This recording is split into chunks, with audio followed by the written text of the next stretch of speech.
네, 오늘도 우리 공정과 평화 아카데미 교육 대토론회 이렇게 시작하겠습니다. 에, 먼저 이 자리에 같이 해주신 여러분들께 감사드리고요.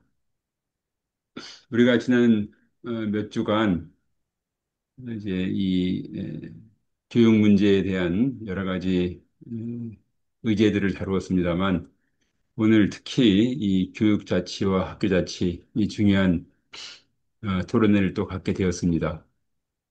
아까 시작하기 전에 잠깐 얘기를 나눴습니다만 사실 우리 윤명아 이사장님의 고민이 그러했듯 사실 이 계엄의 뿌리는 결국 교육에서 찾을 수 있지 않겠나 이런 생각이 들기도 합니다. 그러니까 이제 그 얘기는 바로 이 계엄과 같은 이런 상황을 미연에 예방하기 위해서는 또 이제 교육이 제대로 잘 이루어져야 된다라고 하는 생각을 또 갖게 하는 거지요.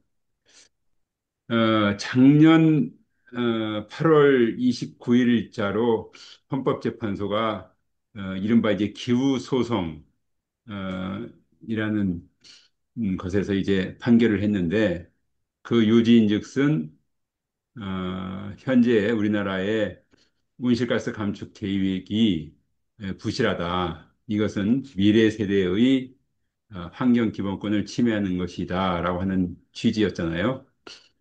근데 이제 이 기후 소송에 참여한 사실은 이제 주요 주체를 보면 청소년 기후 행동이었지 않습니까? 그 청소년의 중심에는 이 상로동에 소재하고 있는 국사봉 중학교 학생들이었어요.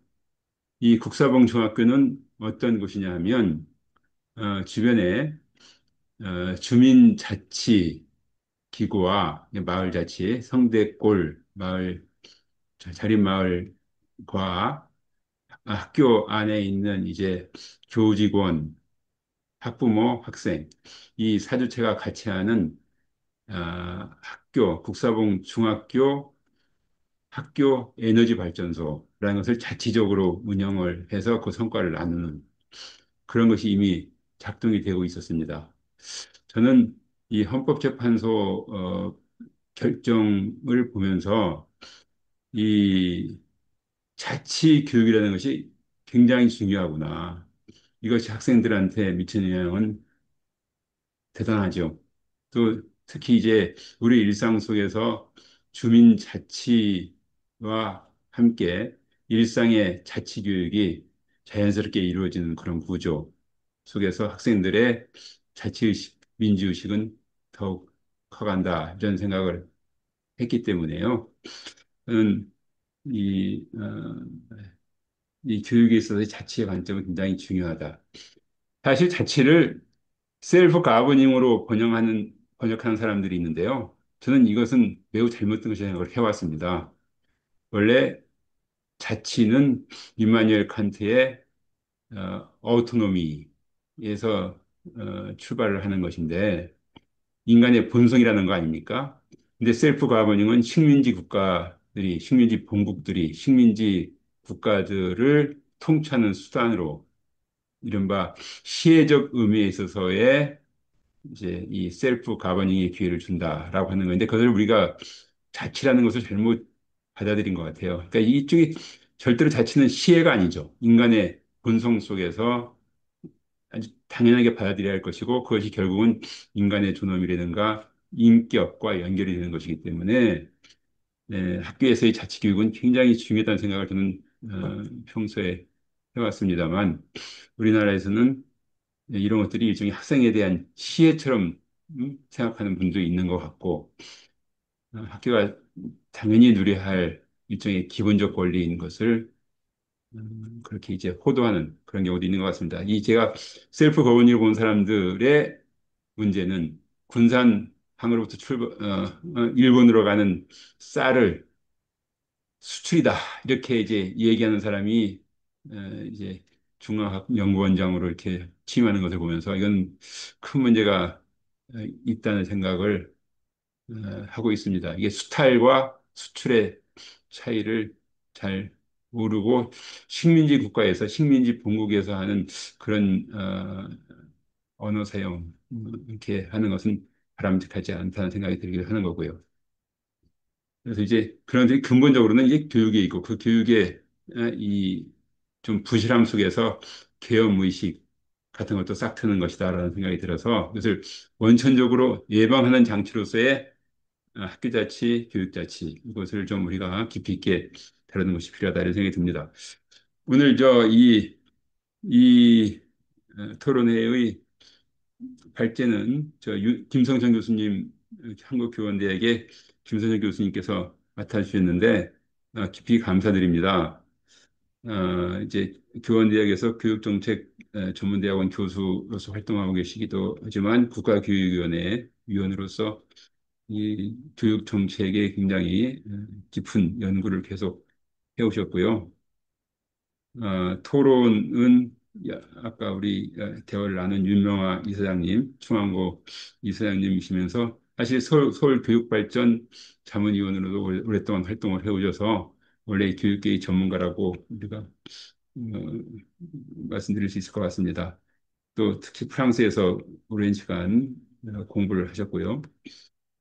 또 우리 최경선 우리 공정과 평화 아카데미 운영위원님 토론을 같이 맡아주셨는데 이제 이 지역 교육에서 활동을 많이 또 해오시고 계십니다. 오늘 사회는 윤태영 교수님께서 맡아주기로 하셨는데 아주대 법학전문대학원 교수님이시기도 하고요. 또 이제 이 법학 교수들의 중심 단체로서 법학교수회가 있는데 이 법학교수회에서 사무총장과 이제 부회장을 맡아서 활동을 아주 많이 하고 있는 교수님이십니다. 혹시 교육 분야에 깊은 관심을 가지고 계속 같이 활동해 오셨습니다. 감사를 드리고요. 어, 오늘도 의미 깊은 토론이 이제 이어질 것을 기대하게 됩니다. 네, 여러분 감사합니다. 예, 그러면 저 마이크를 우리 윤태현 교수님께 넘겨드리도록 하겠습니다. 예, 안녕하세요. 예, 장지혁 교수님 너무 감사합니다. 선생님들도 아는 분들이 많아서 들어갈 때마다 이제 우리나라 교육에 대해서 뭐 이런저런 얘기들을 많이 듣고 하는데 오늘 너무 관심도 많고 또 제가 저희 애들 둘 다 일반계 고등학교 졸업하고 재수를 또 큰애는 삼반수를 하고 이렇게 대학을 가서 마지막에 이렇게 그 발표문을 다 봤는데 너무 재밌더라고요. 그래서 보니까 오늘 교육자치와 학교자치 성과와 쟁점 그리고 과제라는 주제로 너무 좋은 주제를 가지고서 이 김성춘 교수님께서 그 해주시는데 그 뒤에 핵심적인 내용은 뒤에 있고 아마 중간에 보고서도 소개해 주시고 이러는 것 같은데요. 시간 관계상 30분 정도로 하시고 싶은 내용도 많고 그런데 한 30분 정도로 이렇게 해주실 수 있으시겠습니까? 예, 예, 그리고 알겠습니다. 예, 그리고 아무래도 이제 발표를 이제 조금 더 이 발표한 내용에 대해서 어떤 뭐 이렇게 심도 있게 좀 더 업그레이드하는 이런 게 사실 토론자 역할이라 생각을 하고 토론자 두 분께는 만약 하시고 싶은 말씀 많으실 것 같아요. 한 10분 정도 이렇게 다 드리겠습니다. 그리고 남은 시간 청중들께 오늘 이제 이 말씀도 듣고요. 이렇게 진행하도록 하겠습니다. 그럼 저 김성천 교수님 저 발표 부탁드리겠습니다. 예, 얼굴이 안녕하세요. 마스크를 쓰였는데 예, 안녕하세요. 김성천입니다. 제가 얼굴에 저기 레이저 시술을 한 게 있어가지고요. 검버섯이 많이 펴갖고 하다 보니까 좀 스티커를 많이 붙여서 그냥 캐릭터로 대체하도록 하겠습니다. 이 영상도 공유되고 이럴 텐데 반창고 붙이는 모습 보이지 않으려고 이렇게 쓴 거 양해 부탁드리겠습니다. 간단하게 그 공유를 하면서 말씀을 올리도록 하겠습니다. 이제 뭐 교육자치와 학교자치의 성과와 쟁점 그리고 과제를 주제로 말씀을 드려보겠습니다. 제가 좋아하는 시입니다. 생각의 사이라고 하는 이러한 시인데 최근 들어서 이제 교육자치와 일반자치를 좀 통합하자라든지 혹은 러닝메이트제에 대한 이야기들도 좀 사실은 있거든요. 근데 그런 이제 논의가 나왔던 배경 중에 하나가 전문성이나 이제 중립성, 뭐 이제 이런 자주성을 이유로 사실 교육 자체가 많이 이렇게 이제 좀 어, 어떤 독자성을 많이 보장받았는데 사실은 이제 그 과정에서 이제 일반 자치 쪽에서 봤을 때는 상당히 폐쇄적인 어떤 양상들을 보인다. 예를 들면 학교 운동장 하나 쓰는 것, 학교 시설 복합화라고 하잖아요. 그러니까 도서관 하나 만들어도 학교랑 지자체가 협업해서 같이 만들면 상당히 시너지가 낼 수 있을 텐데 이제 학교만 하더라도 그런 이야기가 쉽지 않습니다. 뭐 그래도 안전사고 나면 누가 책임질 거냐? 관리는 누가 할 거냐의 문제로 가다 보니까 최근 들어서 이제 그 교육감 직선제에 대한 어떤 변화가 필요하다라든지 재정에 있어서 또 이제 아예 재정 자체를 통합했으면 좋겠다 이야기까지 상당히 지금 논의가 이루어지고 있는 상황들이거든요. 이런 관점에서 저는 이제 이런 이 시처럼 넘나드는 어떤 관점들과 생각들이 좀 필요하다. 그러니까 사실 우리가 이번 계엄 사태를 통해서도 봤던 것처럼 한국 사회의 엘리트들이 과연 어떤 삶을 살았는가? 의사들, 법조인들의 모습들을 보면 그냥 공부만 잘하는 소위 말하는 시험 기계가 되어져 있는 반면에 어떤 공적 관점, 공화주의, 공공성에 대해서는 거의 생각을 못한 상태에서 나는 공부를 잘했으니까 이 정도의 대접을 받아도 돼라는 관점이 형성되었다면 과연 그러한 관점을 어디에서부터 나온 것일까라고 하는 것들을 보면 또 우리 교육의 모습들을 성찰하지 않을 수 없는 부분들인 거죠. 어쩌면은 그 뭐 어떤 여기 나와 있는 것처럼 시와 정치의 사이, 법과 전쟁의 사이, 관청과 학문의 사이를 생각하는 사람이 없다 보니까 휴지와 권력과 돈과 착취와 형무소와 폐허와 공해와 농약과 억압과 통계만 남아 있는 것은 아니냐라는 것들을 우리에게 좀 한번 돌아보게 만드는 시가 아닌가 생각들이 듭니다. 요거는 이제 장학사 오는 날 검색하면 나오는 장면이거든요. 근데 요즘에는 이런 학교는 없어요. 뭐 장학사라고 해서 저도 장학사 출신입니다만 뭐 장학사라고 해서 뭐 이런 건 없는데 다만 이제 이런 모습들이 이제 일제 강점기 때에 나왔었던 그 권위의 어떤 상징의 어떤 모습들인 거죠. 그러니까 이제 상당히 권위주의적인 중앙집권적인 체제로서의 상징성을 갖고 있는 인물이 과거에는 이제 뭐 장학사였었다라고 보는 것이죠. 바로 이제 이러한 어떤 권위주의적인 체제, 탑다운 방식들, 국가 권력 체제 하에서 움직이게 되면 결국 이제 숨쉴 수 없는 학교가 되어져 있던 거고, 우리가 과거에 받아왔었던 학교의 모습이라고 하는 것은 학교 스스로가 뭔가를 결정하고 의사결정을 했던 상황은 아니었었다. 그냥 오로지 상급기관의 명령, 지침, 지시로부터 움직여야만 하는 그런 상황들이다 보니까 학교에서 뭔가를 결정해서 책임질 수 있는 구조를 우리는 경험해 본 적이 없다라고 볼 수가 있겠습니다. 이런 이제 구조들을 고민해 봐야 되는데 이 고민과 연결되는 것들이 이제 뭐 이런 거죠. 유미세포들이라는 만화를 보면 이제 이런 얘기를 이 작가가 스스로 결론이나 한계치를 미리 정해버리면 내가 할 수 있는 선택은 어제 했던 그 선택을 반복하는 것 외에 할 수 있는 게 없는 것 같다. 그러니까 학교 스스로가 우리는 여기까지밖에 못해라는 것들을 정해버리는 것. 마치 우리 아이들도 그럴 수가 있거든. 내가 공부를 못한다는 이유로 나는 요거밖에 못해라고 바라보는 이러한 어떤 체제하고도 연결되어져 있는 것은 아닌가. 청와대 정부라는 책이 있죠. 장관도 한마디로 이 책의 핵심 뭐냐? 장관?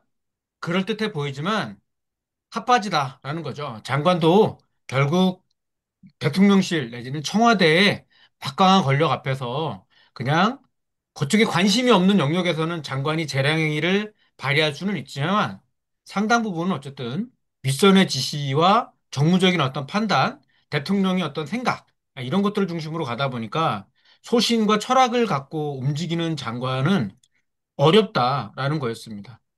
저도 이제 교육부에 김상곤 장관하고 같이 들어가 있었거든요. 근데 이제 뭐 해보려고 할 때마다 견제를 사실은 많이 받았습니다. 이런 식으로 하시다 보면 다음 개각 대상에 올라갈 수 있습니다라는 이제 이런 이야기가 막 나오다 보니까 상당히 좀 어려웠었거든요. 정무적 판단이 더 위에 있었던 것들을 좀 경험을 하게 되면서 그래서 그 장관도 생각보다 권한이 없었다라고 하는 점들을 고민해 봐야 될 것 같고요. 그러면 이제 저는 뭐 기본적으로 이제 우리가 늘 이제 뭐 자치단체라는 말을 많이 쓰잖아요. 근데 이제 이 말이 맞는 거냐? 정부라는 것들은 중앙정부와 지방정부로 구성되어 있는데 우리는 왜 지방정부라는 말을 못 쓸까? 이런 이야기들. 또 교육자치라는 말을 대충 알겠는데 왜 또 학교자치라는 말은 또 뭐지? 이러한 이제 고민들도 또 연결되어 있습니다. 저는 기본적으로 이제 뭐 지방정부라는 말 이제는 써야 된다라고 보고 또 하나는 교육자치는 이제 사실은 이제 교육부 장관의 권한을 교육감이 갖고 오면서 주민직선 교육감 체제 하에서 교육자치가 어느 정도는 형성되고는 있다라고 보여집니다. 그렇지만 그것이 끝은 아니어야 된다. 더 민주주의가 하방하는 거라면 자치가 하방하는 거라면 사실은 학교 자치로까지 나아가야 된다라는 거죠. 근데 상대적으로 교육부 장관이나 중앙정부의 권한을 교육청으로 많이 가져오기 위한 노력들은 있어 왔었는데 여기에 머물러 있다라는 거죠. 그럼 교육감의 권한이 과연 지역에 있는 교육장한테 넘어갔는가?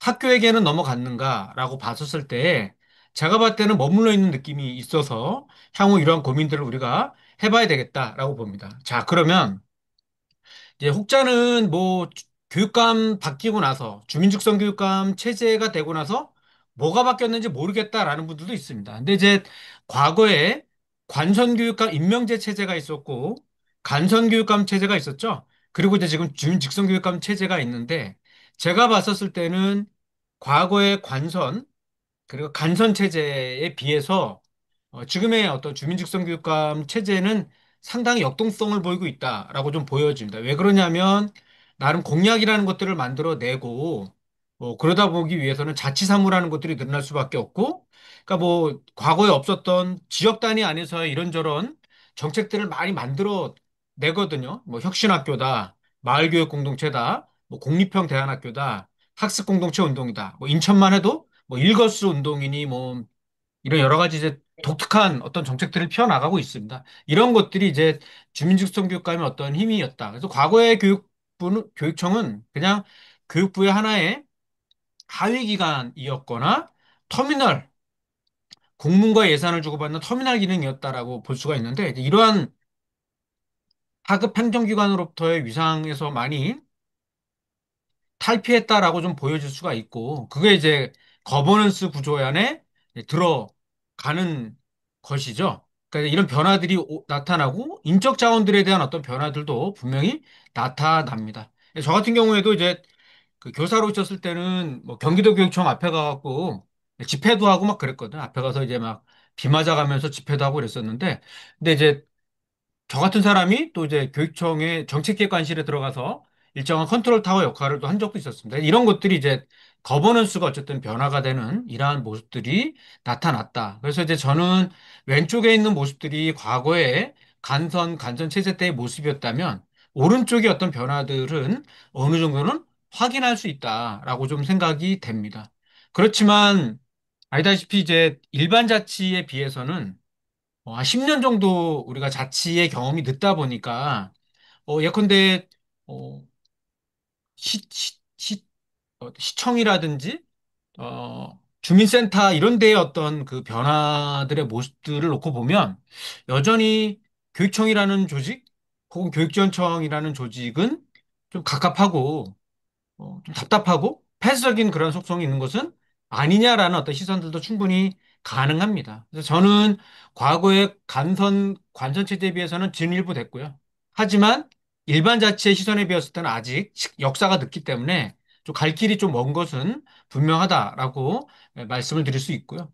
근데 이제 요즘 교육감들도 좀 걱정되는 면이 있습니다. 예를 들면 막 이제 어떻든 스포트라이트를 받으려고 애를 많이 쓰고는 있는데 정작 되게 중요한 기본기라는 게 있죠. 예를 들면 수업, 교육과정, 뭐 이런 부분들은 티가 잘 안 나잖아요. 그러니까 그런 거는 또 잘 신경을 잘 안 쓴 상태에서 계속 언론에 뭔가를 탈 수 있는 이런 거에 에너지를 많이 쓰거나 인천 같은 데는 좀 나은데 경기도라든지 뭐 저기 이런 데는 교육감이 이제 진보 교육감에서 보수 교육감으로 바뀌잖아요. 그러면은 이제 앞에서 10년 동안 가까웠었던 이런 것들 다 한 방에 다 없애게 됩니다. 심지어는 진보에서 진보로 바뀌어도 그러거든요. 이게 항상 전인교육관과의 어떤 차별화에 많이 에너지를 쏟는데 정작 이거를 대체할 만한 철학, 실력, 컨텐츠가 없으면 또 좀 어려워지고 제가 이제 교육감들을 보면 이제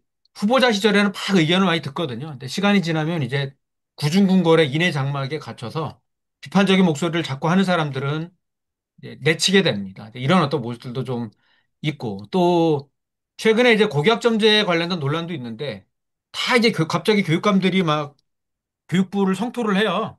저도 이제 그렇게 비판할 수는 있다라고 보는데 역으로 말하면 그럼 교육감들은 과연 교육청이라고 하는 공간 안에서 고등학교의 교육과정의 변화를 위해서 고교학점제의 변화를 위해서 나름 어떠한 노력들을 했지? 이런 고민을 해볼 수가 있는 거예요.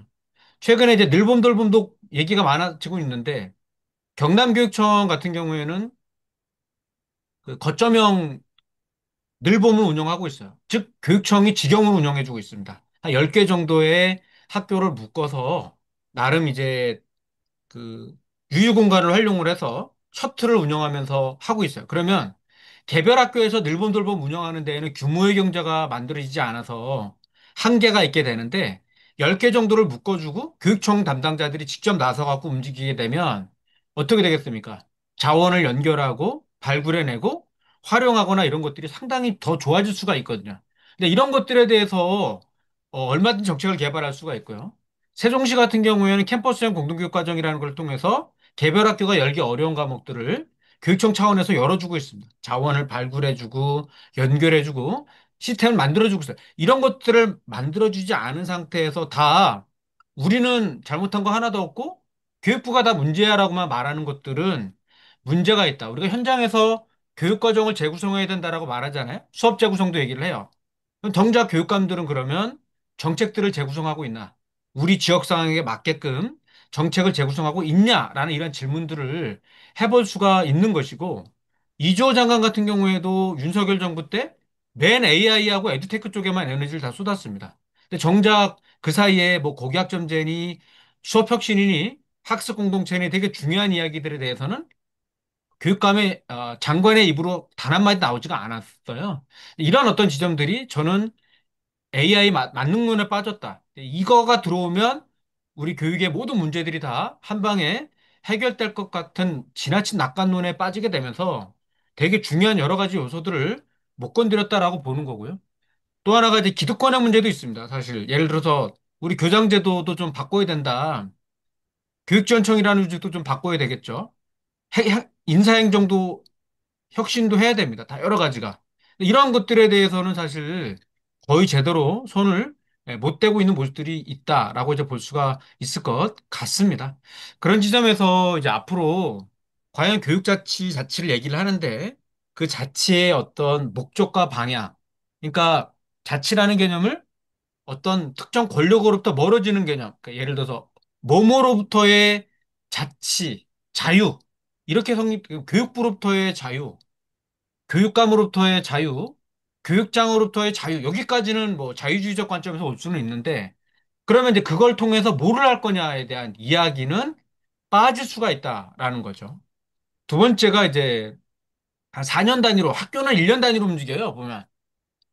늘 1년 단위로만 이렇게 판단하게 됩니다.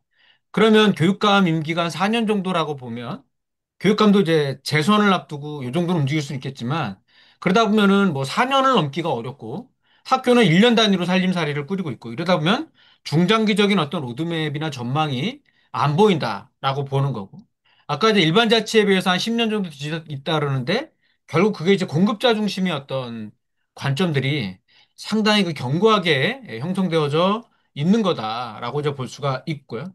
또 하나는 이제 교육감 선거를 앞두고 이제 저걸 하게 되거든요. 이제 그 단일화 과정들을 거치게 되잖아요. 근데 이제 보면 요때 다 이제 그 어느 단체, 어느 조합, 이제 이런 어느 직렬 이런 데하고 이제 협약을 맺게 돼요. 왜냐하면 이제 교육감 단일화 과정에서 선거인단을 모아놓은 방식으로 하거든요.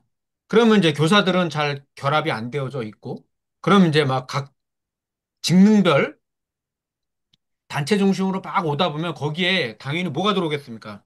어떤 공약이 될 수 있고 제안사항을 받게 되는데 그 내용을 잘 보시게 되면 다 이제 권익신장 쪽으로 얘기가 많아지는 거죠.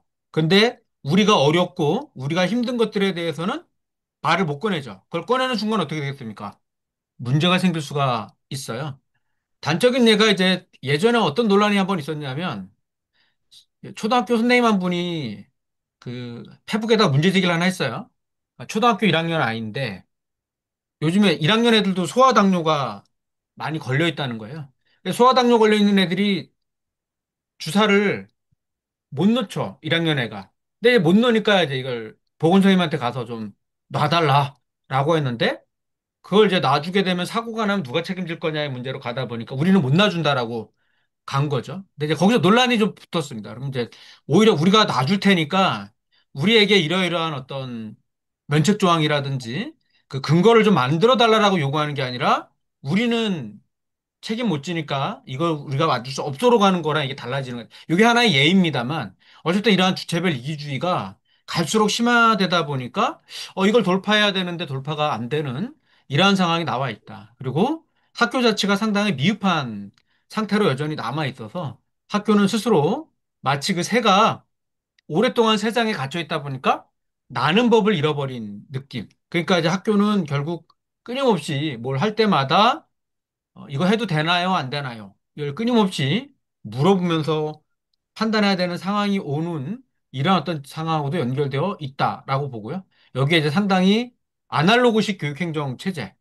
그래서 어느 학부모님께서는 그 얘기했어요. 좀 교육청 관계자분들 제발 좀 기업에 가갖고 한 달만 좀 일 좀 하고 왔으면 좋겠다. 그러니까 너무 옛날 방식으로 일을 하고 있다라는 이야기들이거든요. 그러니까 당장인 얘가 아마 그 공무원들은 다 한글 파일 쓰잖아요. 근데 기업들이 한글 파일 쓰진 않거든요. 다 이제 공유 문서를 가지고 뭔가를 고민해 나가는데 그러니까 우리는 이제 그런 식으로 아직도 일을 하고 있다라고 이제 볼 수가 있겠고요. 근데 이제 또 계속 조직은 커지고 있습니다. 왜냐하면 요구는 많아지니까. 근데 요구는 커지고 있다 보니까 조직은 커지고 있는데 재정 조건은 또 악화되고 있어요. 한때 이제 교육청이 돈이 남아돈다 막 이런 얘기가 있었다가 최근에 이제 그 세수 결손들도 많이 이루어지게 되고 이러면서 이제 기금도 다 깨져야 되고 이제 지방채까지 발행해야 되는 상황까지 오고 있거든요. 재정 조건이 상당히 갈수록 악화되고 있다. 근데 또 하나는 자체의 문제는 편차입니다. 그러니까 즉 지역과 학교 간의 교육력의 편차가 벌어질 수 있다라는 거죠. 그러니까 하그리부스가 말한 대로 하그리부스는 제1의 길, 제2의 길, 제3의 길, 제4의 길까지를 얘기하면서 제4의 길이라는 수준이 엄청나게 높은 수준의 고도화된 학교의 모습인 건데 하그리부스의 이야기를 응용해 보면 어떤 학부모님은 이런 얘기를 하시죠. 대한민국 학교들 중에 정말 제4의 길까지 가는 학교들이 있다. 그런데 0.8의 길에도 도달이 안 된 학교들이 있다라고 얘기를 하는 거예요. 그러니까 어떤 학교들은 막 프로젝트 수업하고 막 마을 연계 교육 과정 만들고 심지어는 교과목까지 개발하는 학교들이 나오고 어떤 학교는 그냥 EBS 문제풀이 수업하고 있고 초등학교는 아이스크림 프로그램 같은 거 갖고 막 그냥 깔면서 수업하거든요. 그냥 클릭 수업을 하고 있다라는 거죠. 이런 어떤 격차의 문제들을 어떻게 해결할 거냐. 그리고 앞에 모두에 말씀드렸던 것처럼 일반 자치와 교육 자치가 상당히 유기적인 연계가 잘 안 되고 있다. 그리고 이제 교육감 바뀔 때마다 늘 흔들리는 이런 어떤 경향성들이 만들어지고 있다라는 이야기고요. 제가 이제 그 충북에 있는 아이들한테 설문조사를 한번 해봤습니다. 제가 했던 연구인데요. 너네들 커서 충북 지역에서 살고 싶니? 이제 이거 질문이었거든요. 근데 여기 보시면 11%밖에 뭐 유보적인 애들도 있습니다만 어쨌든 살겠다라고 말한 애가 11%밖에 안 돼요. 그리고 이제 초등학교 애들이 그나마 18% 가까이 가고 내려가면 갈수록 다 떠나겠다는 얘기하고 있는 거거든요. 그러면 교육감들도 마찬가지고 도지사들이 고민해야 될 거는 뭐냐? 맨날 그 명문대학교 몇 명 보냈냐라는 거 갖고 그 전전긍긍하고 있습니다. 그걸 아주 성과로 얘기하고 있어요. 아직도 정치인들이 그러고 있습니다. 근데 제가 던졌던 이야기는 그거였죠. 도지사님들, 교육감님들 고민하셔야 될 거는 그게 아니라 지금 당신네 지역에서 살고 있는 애들이 다 지역을 떠나겠다고 합니다. 그런 이런 아이들이 어떻게 하면 시민의식, 정주의식, 애양의식 같은 것들을 갖고 어른들로부터 지역으로부터 환대받았을 때 이 아이들이 그 지역으로부터 나도 또 누군가에게 환대를 할 수 있지 않겠습니까? 근데 지역에 남아있는 아이들에게 우리는 뭐라고 얘기해요? 저 공부 못해갖고 남아있는 것들이라고 이야기를 하거나 거의 루저로 인식시키는 우리 어른들의 이게 있잖아요. 저기 서울로 떠나는 애들, 명문대로 간 아이들에게는 엄청나게 프랜카드 붙여주면서 환대하고 있고 지역에 남아있지 않는 아이들은 그렇지 않다는 거. 이런 어떤 이제 문제들부터 보면 결국 우리의 교육에 통해서 어떤 아이들을 길러낼 것인가에 대한 상상도 너무나도 적다 이런 거고 또 이제 교육청은 여전히 사일로 효과라고 하죠. 칸막이 효과가 세다.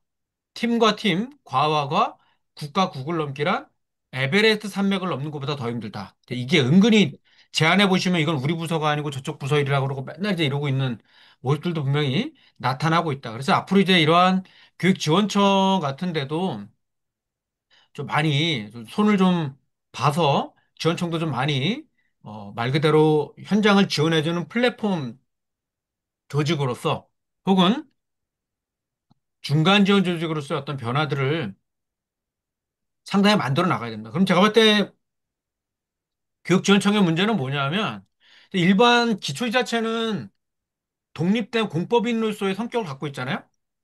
그리고 이제 직선제로서의 위상을 갖고 있습니다. 그러나 이제 교육지원청에 있는 교육장은 어, 임명제이기도 하고, 또 임기도 2년 정도밖에 못 해요. 그리고 이제 무엇보다도 이 하급 행정기관의 교육 본청에 하급 행정기관에 머물러 있다 보니까 교육장이 권한이 없는 거죠.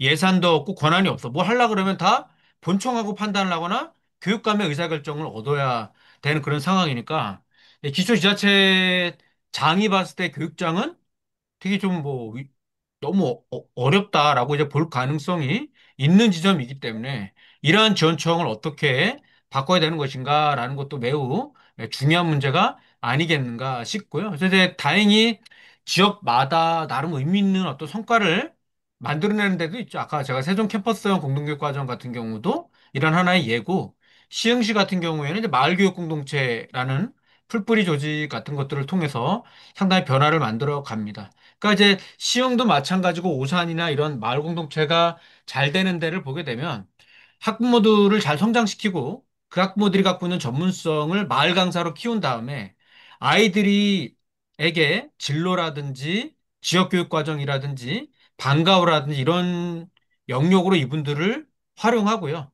근데 이제 그런 자원봉사로는 지속 가능성이 떨어지지 않습니까? 그러니까 이제 이런 분들에게 적정한 비용도 좀 주면서 함께 윈윈해 나가는 모두가 다 선생일 수가 있고 모두가 다 어, 학교일 수 있다라고 하는 어떤 그런 넘나들며 배우기의 가치들을 실현해 나갑니다. 근데 이제 아이들이 이제 그렇게 이동하려고 할 때 오산과 같은 데에는 막 택시 들을 대절해줘서 아이들이 쉽게 이동할 수 있게끔까지 서비스를 지원해 주고 있어요. 근데 이런 것들이 소위 중간 지원 조직으로서의 지자체 안에서의 그런 조직들은 이게 가능한데 역으로 교육청에서는 이런 모습들을 상상하기가 어렵죠. 이런 이제 지점들을 어떻게 바꿔 나갈 것인가라는 것들.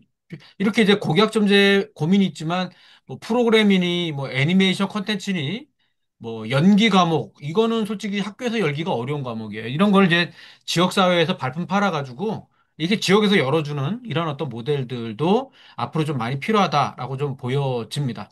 근데 저는 이제 앞으로 학교 자치라는 개념들도 사실은 좀 논란은 있습니다. 그러니까 자치라는 개념이 성립되려고 그러면은 예산의 독립, 그리고 이제 조직의 독립, 인사의 독립이라는 게 있어야 되는데 학교라는 데가 뭐 자체적으로 돈 있는 데도 아니기 때문에 다 교육청으로부터 예산 받아갖고 운영하는데 어떻게 자치라는 개념이 형성될 수 있냐라는 논란도 충분히 가능합니다. 그러나 저는 이제 어, 이 비록 불완전한 개념이기는 하지만 그럼에도 불구하고 민주주의라든지 자치화 분권이 갖고 있는 풀뿌리의 힘, 하방성이라는 것들을 생각해 본다라고 한다면 학교가 가져가야 할 지향점으로서는 의미가 있는 것은 아닌가라는 생각들. 그리고 이제 적어도 문화적으로는 나아갈 수 있다. 왜냐하면 이 민주주의와 이런 것들은 결국 그 학교라고 하는 일상에서 실현돼 가야 되는 건데 그 민주시민을 일러 나간다라는 것들이 결국은 삶과 문화를 통해서 형성되는 거지 않습니까? 우리 이제 인권조례 얘기 나왔을 때 아주 웃긴 얘기가 있었어요. 그때 어느 학생이 그 얘기했습니다. 수업을 하는데 선생님이 천부인권 사상 누구냐고 물어보시는 거죠. 근데 애가 답을 잘 못하니까 나와 이 새끼야 이러면서 그냥 막 애 때리면서 존 놓고 모르냐 그러면서 막 쫀 놓고 모른다고 막 맞아가면서 배웠다는 거 아닙니까? 근데 이런 것들이 삶과 어떤 그 지식이 분리된 상태에서 나아가고 있는 이런 어떤 모습들을 우리가 봤었을 때 민주주의가 형성되려 그러면 결국 학교 자체의 어떤 개념 안에서 아이들이 그 시민성에 대한 어떤 가치들을 자치회라는 것들을 통해서 형성해 나갈 필요가 있겠다라고 이제 볼 수가 있겠습니다. 이런 이제 지점에서 봐야 되는데 최근에 이제 학교가 상당히 어려워지고 있습니다. 한마디로 서희초 사건 이후에 공동체가 많이 무너져 가고 있는 것이죠. 코로나19의 여파도 좀 있고 모든 것들을 다 법으로 풀어가려고 하는 법화 현상, 교육의 입법화, 행정화, 사법화 현상들도 많이 만들어지고 있고 그러면서 이제 또 교사들은 많이 심리적 위축 현상도 있고 방어적 교육 활동들이 많이 만들어지는 위기가 있게 됩니다. 예를 들면 이런 거죠. 최근에 이제 수학여행 간이 안 간이 말이 많잖아요. 이게 이제 경기도교육청의 수학여행 체험학 매뉴얼이거든요. 보시면은 14단계에 42번의 행정행위를 요구하고 있습니다. 근데 이거 갖다가 사고 나면 이제 다 감사 받게 되고 지적사항을 다 받게 되는 것이죠. 이런 이제 과정에서 결국 누가 일을 하게 할 거야. 이게 다 이제 원래 이랬던 건 아닌데 사고가 날 때마다 끊임없이 이제 지침과 규율과 규제가 만들어지다 보니까 이게 너무 과도하게 만들어지게 되면서 현장이 이제 어려워지는 이러한 상황이 만들어지고 있다라고 봐야 될 것 같습니다. 그러다 보니까 이제 학교에서는 이런 말이 나오는 거예요. 그러다가 잘못되면 누가 책임질 건가? 말을 꺼낸 당신이 하시오. 말자 해지 이렇게 되는 거거든요. 이런 문화 속에서는 학교 자체가 숨쉬기가 상당히 어렵다라고 볼 수가 있을 것 같습니다. 이런 지점에서 저는 학교 자체가 결국 어, 어, 몸으로부터의 자치가 아니라 무엇을 향한 자치냐? 편한 타율이 아니라 피곤하지만 의미 있는 자치를 향해서 나가야 되고, 교육청 자치가 아니라 학교 자치를 향해서 나아가야 되는 거고, 선택적 자치가 아니라 전방위적인 자치로 나아가야 한다라고 이제 볼 수가 있겠습니다. 자, 그러면 이제 뒤에 가서 제언을 좀 하겠습니다. 그 요거는요, 이제 학생들의 어떤 참여 수준을 이야기를 하고 있는데, 보시면 이제 1단계에서부터 한 7단계 정도가 있는데 대부분의 학교들이 다 1, 2단계에 머물러 있다라는 거거든요. 학부모회도 마찬가지일 거예요. 그래서 이런 지점에서 현재 교사회, 학부모회, 학생회가 통보형이나 건의형으로 작동되고 있다면 이런 것들이 이제 점점 협의형 구조로, 교사 지원형 구조로, 독립형 구조로 더 나가야 되는데 이제 이런 이제 수준마다 이게 차이가 나타나고 있어요. 그래서 이제 학생회와 교직원회와 학부모의 어떤 활성화를 어떻게 만들어 나갈 것인가라는 것들을 앞으로 좀 고민해 볼 필요가 있겠다. 그리고 학생회라고 하더라도 그 영역의 편차가 나타나고 있습니다. 근데 학생회 자치회는 좀 높아요. 그런데 학교 운영 참여라든지 학습 활동 참여는 되게 낮은 수준에 있습니다. 이런 영역 간의 불균형 문제도 앞으로 좀 해결해 나갈 필요가 있겠다라고 생각되고 학부모들도 마찬가지입니다. 학교 같은 경우에 이 연구는 학교에 영향력을 미치는 지침이 한 1000건 정도가 되는데 필요한 조항도 필요했죠. 지침도. 그게 31%밖에 안 돼요. 나머지는 수정했으면 좋겠고요. 폐지 56%는 이거 없어도 학교 돌아가는데 아무 지장이 없다는 얘기이거든요. 너무 과도한 규제가 많이 있다라는 이러한 어떤 고민들을 해볼 필요가 있을 것 같고요. 그래서 이제 저는 결국 자유주의와 공화주의의 균형. 너무 자유주의만 강조해도 안 되고 공화주의만 강조해도 안 될 텐데 이 두 가지가 잘 균형을 만들어 나갈 필요가 있겠다라고 좀 보여집니다. 그러면 마지막 마무리를 하겠습니다. 이제 결국 학교 자체는 어떤 자유주의와 공화주의의 균형. 이 공화주의의 핵심은 내 어떤 사적인 이해관계를 내려놓고 전체 이익, 공적인 이해관계를 위해서 내 거를 기꺼이 내려놓을 수 있는 것인가. 근데 최근에 이러한 공화주의가 없는 상태에서 자유주의만 막 강조하다 보니까 예컨대 부모님들 같은 경우에도 우리 아이가 아니라 내 아이, 이런 관점으로 이제 보기 시작하면 어려워지는 것은 아니냐 이런 거고 학교 자치를 한다라고 했을 때 우리가 경계해야 될 것은 민주주의를 가장한 편의주의 입니다. 말은 그럴듯하게 하지만 결국 좀 더 편한 쪽으로만 가보자. 이런 방식들이 결국 학교의 교육력 제고를 만들어 나가기는 어려울 것 같다라는 거고 이러한 격차와 편차 해소를 위해서는 오히려 학교장의 역할도 상당히 중요하다. 이런 각자의 생각들을 잘 모으는 리더십이 좀 필요한 것 같고 저는 요즘 들어서 근데 초등 선생님들은 초등 선생님들끼리 학부모들은 학부모들끼리 이렇게 따로 모이는 거는 좀 위험하다라고 좀 봅니다. 오히려 교사들도 학부모들과 만나야 되고요. 학부모들도 선생님들과 좀 만나고 그래서 학교는 연석회의, 공동체 회의, 자체평가회의 이런 여러 가지들을 통해서 소통하는 시스템이 만들어지어야 되는데 학교라는 데가 최근 들어서는 갈수록 다 차단하려고 하는 그런 경향성들이 있다. 그래서 한 학기를 생활하고 나면 1년을 마치고 나면 우리 학교가 뭘 잘했고 뭘 못했는지 이런 것들을 끊임없이 성찰하고 논의해가는 가운데 다음 차년도의 교육 과정을 바꿔나가는 어떤 그런 부분들. 그래서 결국 거버넌스가 중요한 거죠. 그러니까 최근 들어서 수행평가에 관한 논란이 있습니다만 제가 봤던 수행평가도 얼마든지 학생회와 학부모회와 교사회가 함께 만나다 보면 아이들의 어려움이 있을 거 아니에요. 이런 이야기들을 좀 풀고 논의를 하다 보면 대안이 나올 거라고 좀 보여지거든요. 이런 과정이 그동안 없었다. 근데 이런 어떤 부분들을 앞으로 고민해 봤으면 좋겠고요. 학교 운영위원회 학생들이 사실 운영에 거의 참여를 안 하고 있거든요. 그래서 이제 이런 저는 학운위에도 학생들이 좀 참여하고 의견을 개진해 나갈 필요가 좀 있지 않을까. 그리고 이제 아이들도 불만이 있을 때는 학교장한테 막바로 안 가죠. 어떻게 합니까?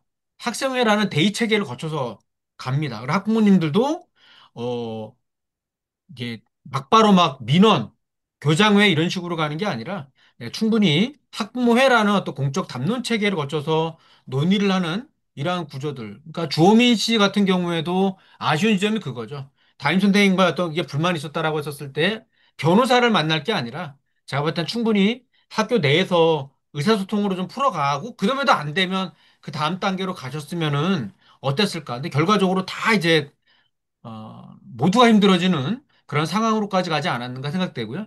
저는 학교 자치의 핵심 중에 하나는 인사자치라고 보는데 그게 교장을 우리 학교가 원하는 교장은 누굴까 세울 수가 있고요. 그런 교장의 유형이 사실은 승진형, 내부형, 초빙형 여러 가지 종류가 있어요. 이런 것들을 선택할 수 있어야 되고 그런 풀들 중에서 최적의 교장을 선택하고 책임도 학교가 질 수 있는 그래서 거의 직선형대 방식으로 요즘 온라인 투표 방식이 있으니까 얼마든지 우리 구성원들이 다 같이 보고 우리 학교에 정말 좋은 교장 후보가 누구다라는 것들을 선택하는 방식으로까지 저는 가는 것들이 되게 중요하겠다라고 보고 특히 이제 앞으로는 이 교육지원청이라는 데가 공문과 예산을 주고받는 터미널 기능으로 머물러서는 안 된다. 말 그대로 자원을 발굴하고 연결하고 지원해주는 플랫폼 기능으로서의 어떤 역할들을 많이 해 나갈 필요가 좀 있지 않을까 이 생각. 그리고 교육청도 평균의 함정에서 좀 벗어나서 학교별로 제4의 길까지 가는 학교들, 제1의 길도 안 가는 학교들, 이런 학교에 따라서 맞춤형 지원책들을 만들어 나갈 필요가 있지 않을까 생각되고요. 특히 너무 지금 그 법률, 조례, 지침이 너무 많아지고 있어서 학교 자체의 시선에서 불필요한 정책, 사업, 지침들에 대해서 손볼 수 있고 거부할 수 있고 우리들 스스로 의사결정하고 책임질 수 있는 이러한 구조들을 앞으로 만들어 나가는 것들이 매우 중요하지 않을까 생각을 하면서 저의 발제를 마치도록 하겠습니다. 경청해 주셔서 감사합니다. 고맙습니다. 음, 예, 김성준 교수님, 너무 감사합니다.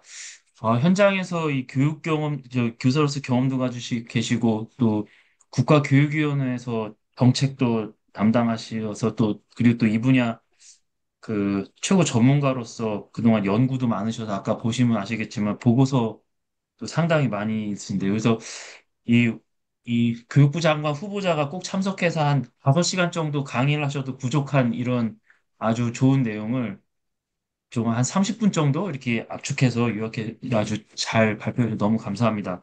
그 오늘 이제 발표하신 내용을 뭐 제가 정리하기도 어려운데 보니까 이제 전에 관선 간선 체제보다는 직선 체제에서의 그 긍정적인 평가를 하시면서도 그 과제와 숙제로서 그 지역과 학교 간 교육력 격차? 저도 이거 상당히 공감 가는 부분인데요. 이를 위해서 이제 교육지원청의 문제점과 역할, 또 성공하는 학교 자치를 위해서 어떻게 해야 되는가에 대해서 몇 가지 중요한 제안들을 해주셨습니다. 너무 감사하고요. 이에 대해서 먼저, 윤명화 전 충암학원 이사장님, 현 서울 학생인권위원장님의 토론을 듣도록 하겠습니다. 한 10분 정도 이렇게 좀 해주시면 감사하겠습니다.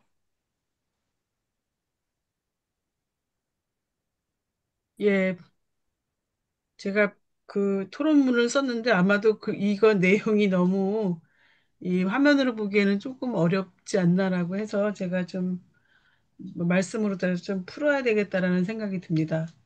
우선 최근에 이제 정근식 교육감께서 이제 핀란드로 다 출장을 다녀오시고 나서 출장 기행문을 아주 짧게 쓰셨는데 이제 우리나라의 교육하고 그 핀란드의 교육에 대해서 굉장히 그 차이점 같은 것을 보고 놀랍다라고 해서 글을 쓰셨는데 사실 어 북유럽 교육을 우리 지금 선생님들이 방학만 되면 거의 북유럽에는 그 대한민국에서 오신 선생님들이 대부분이다라고 얘기를 많이들 해요. 특히 이제 우리는 이제 여름방학, 겨울방학이 있지만 그 나라에서는 이제 여름방학이라는 개념보다도 6월이면 다 끝나고 이제 9월부터 학기가 시작되니까 어쨌든 선생님들이 굉장히 많이 찾아오신다라고 그때 제가 이제 핀란드하고 노르웨이하고 스웨덴을 학교를 그 혁신교육이 한참 시작될 때 방문을 했었습니다. 그런데 음, 우리나라 교육하고 뭐가 다를까라고 해서 우리가 가서 혁신교육이라는 말을 여기서 만들어낸 건가라는 얘기를 했더니 자기네들은 혁신교육이라는 말을 만들어내지 않았다라고 늘 하던 교육이다 이렇게 얘기를 하는데 가서 보니까 교육이 주마다 다 자기의 교육 시스템을 가지고 있고 그 주에 고유한 그, 교육법 아니면 조례 뭐 이런 것들을 다 각자 갖고 있더라고요. 예를 들면 독일도 그랬고요.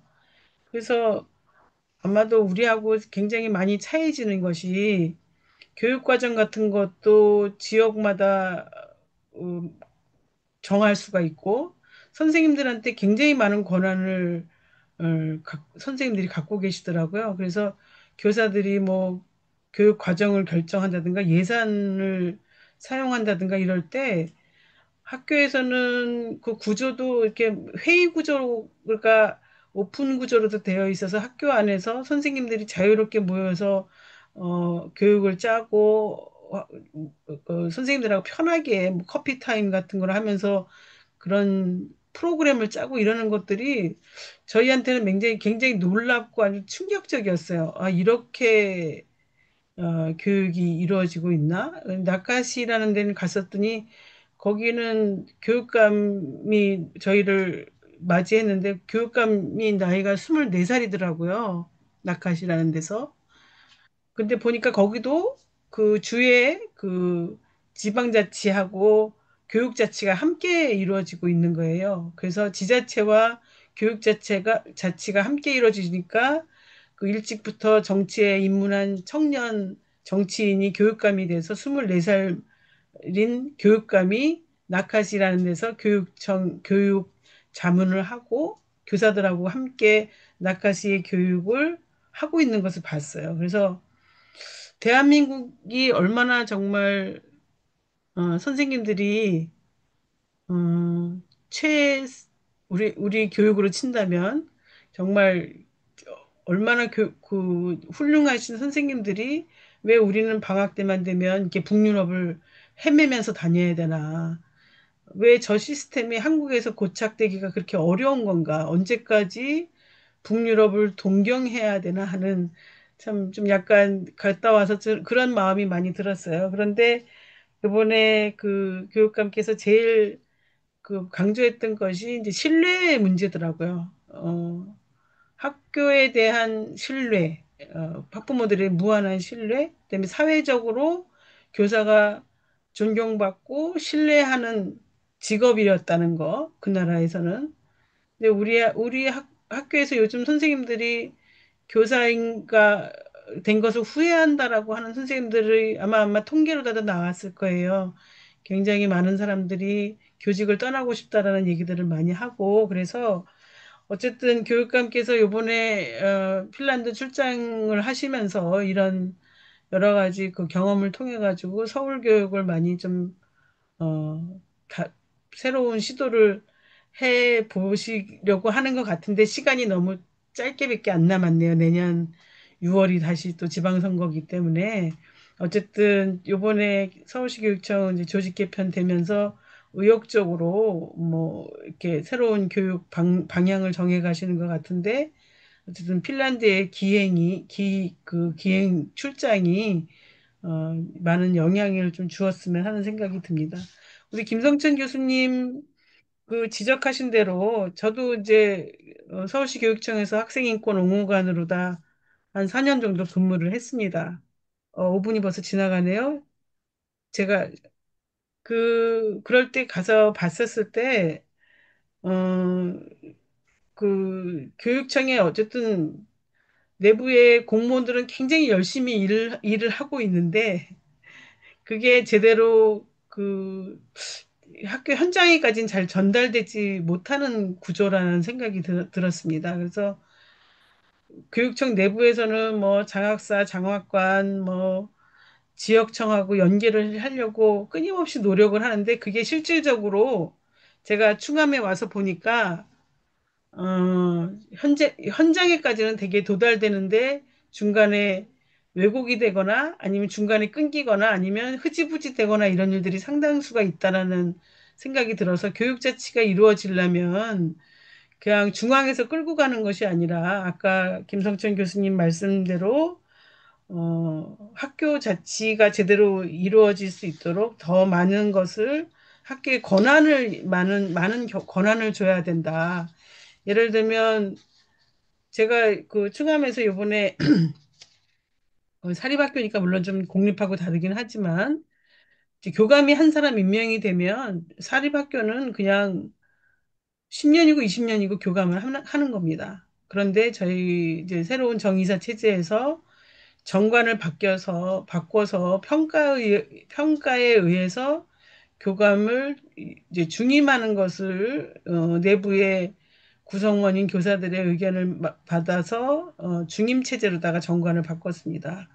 그랬을 때 교사들이 굉장히 놀라워했었어요. 이번에 새로운 교감을 바꾸면서 교사들한테 의견을 물어가지고 거기서 1, 2, 3 순위의 사람들을 면접을 통해서 교감이 뽑힌다는 거는 50년 충암 역사상 처음 있는 일이었다는 거예요. 그러니까 그런 식으로 했었을 때 학교에서는 어쨌든 교사들한테 그런 권한을 줬다라는 거, 인사에 대한 권한을 그 학교에다 교사에게 줬다라는 거, 이런 거에 대해서 굉장히 신선한 충격이었고, 이제 그전에는 이제 교사들하고 법인하고는 상당히 좀 거리가 있고 어려운 존재였다가 그 중임하는 과정에서 그런 교사한테 인사권을 줬었을 때 굉장히 다른 그 모습을 학교에서의 그런 교사들의 역동적인 모습을 볼 수 있었습니다. 그리고 이제 핀란드에 갔었을 때 보니까 예산도 교사들이 개별적으로 쓰는 예산들이 있더라고요. 근데 우리는 그건 상상을 하지 못하거든요. 예산이 그 교사들이 예산을 쓴다든가 이런 거는 상상을 못하는데 거기는 교육 과정에서도 교사가 우리 같이 뭐 검정 교과서라든가 국정 이렇게 교과서를 사용하는 것이 아니라 그 교사들이 논의를 통해 가지고 학교에서는 우리는 이번에 이런 교과서를 선택을 하겠다 그러면 교사들한테 그 권한을 학교에서 인정을 하더라고요. 물론 평가를 합니다. 어떤 교과서를 통해서 어떻게 교육을 했더니 어떤 결과가 나와서 그걸 주변의 이 학교에 대해서 주변의 학교에서 평가를 하는 그런 과정은 있다라는 얘기는 들었습니다만 어쨌든 그 학교에 대해서 굉장히 많은 권한을 준다라는 거. 그다음에 아까 이제 선생님, 저 교수님 말씀하셨듯이 학교 운영위원회 학생들이 참여하는 것에 아직까지 우리는 그냥 학생들이 그냥 편하게 운영에 참여를 하지 못하고 그냥 형식적으로 다 참여를 하게 되는데 사실은 학생들이 그 얘기를 학생인권센터에 있을 때 얘기를 해요. 왜 학생들이 학생들이 주인인 학교에 운영위원회 때 학생들이 발언할 수 있는 기회가 없느냐라는 얘기를 했었습니다. 그래서 학생들한테도 그런 권한을 이제 아마 뒤쪽으로 다 좀 그, 저, 그 정착에 대해서 조금 그쪽으로 내려주시면 좋겠습니다. 네.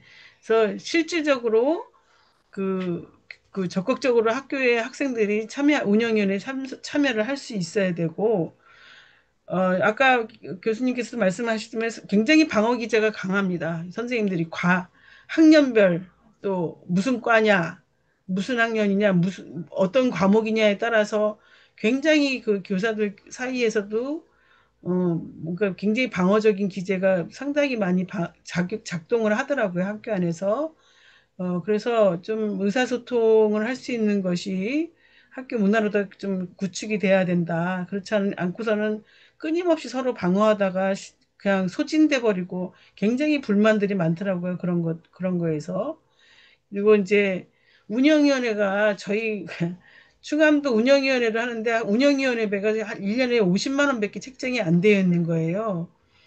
근데 그것도 다 쓰질 못합니다. 그러니까 운영위원회가 굉장히 형식적으로 다 운영이 되고 거의 그냥 어쩔 수 없이 학교에 선생님, 그 학부모님들이 오셔가지고 거의 뭐 학교의 결정사항을 거의 거수기 형태로다가 지나가는 일들이 상당히 많이 있어서 학교 운영에 실질적으로 학교 운영위원회에 학부모님들이 적극적으로 참여하시고 또 의견을 내시는 그런 구조가 돼야 된다라고 생각을 하고 막 그 결론을 다 가겠습니다. 시간이 많이 지나서.